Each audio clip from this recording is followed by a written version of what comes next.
દિવસે કેન્દ્રીય નાણામંત્રી નિર્મલા સીતારમણે પ્રચાર સભા સંબોધી ઉમેદવાર જીબી પથિકલને પ્રચંડ બહુમતીથી વિજય બનાવવા મતદારોને કર્યું આહવાન। કેરળમાં આગામી ચૂંટણીને અનુલક્ષીને રાજકીય પક્ષો દ્વારા પ્રચાર અભિયાન વધુ સઘન બનાવવામાં આવ્યું છે।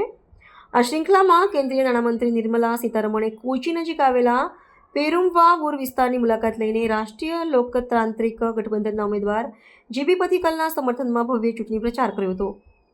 કેન્દ્રીય મંત્રીની ઉપસ્થિતિ અને માર્ગદર્શને સ્થાનીય પક્ષીય કાર્યક્રમોમાં ભારે ઉર્જા અને ઉત્સાહનો સંચાર કર્યો છે। પેરુમ્બાવૂર ખાતે આયોજિત વિશાળ જનમેદનીને સંબોધતા નાણામંત્રીએ કેન્દ્ર સરકારની વિવિધ લોકકલ્યાણકારી યોજનાઓ અને વિકાસના કાર્યોની વિસ્તૃત માહિતી આપી હતી। તેમણે રાષ્ટ્રીય લોકતાંત્રિક ગઠબંધનના સત્તાવાર ઉમેદવાર જીબી પથિકલને પ્રચંડ બહુમતીથી વિજયી બનાવવા માટે સ્થાનિક મતદારોને આહવાન કર્યું હતું। દક્ષિણ ભારતમાં પોતાનો રાજકીય વ્યાપ અને પગપેસારો વધુ મજબૂત કરવાના લક્ષ્યાંક સાથે રાષ્ટ્રીય નેતૃત્વ દ્વારા સ્થાનિક ઉમેદવારોને પૂરતું પીઠબળ પૂરું પાડવામાં આવી રહ્યું છે, જે આ ચૂંટણીને અત્યંત રસપ્રદ બનાવે છે। કેરળમાં પ્રવર્તમાન રાજકીય સમીકરણો વચ્ચે કેન્દ્રીય નેતાઓના સતત અને ઝંઝાવાતી પ્રયાસો દર્શાવે છે કે આ ચૂંટણી રાષ્ટ્રીય સ્તરે કેટલી મહત્વપૂર્ણ છે।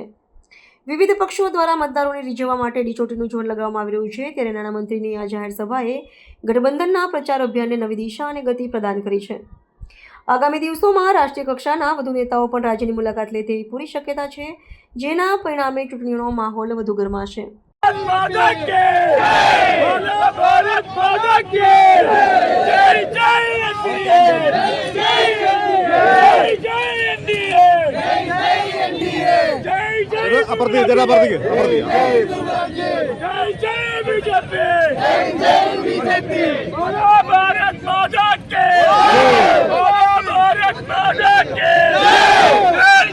चलिए पूजा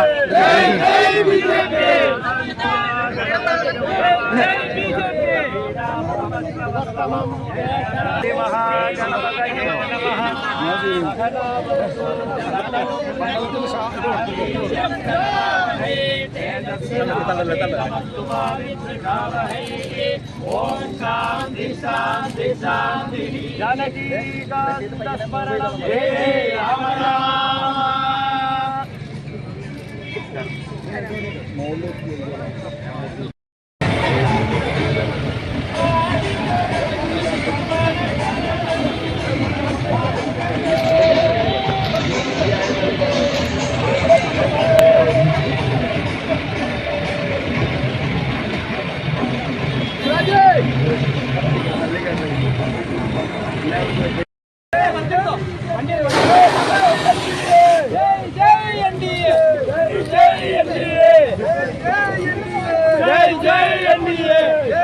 बोटे बोटे बोटे बोलो भारत माता के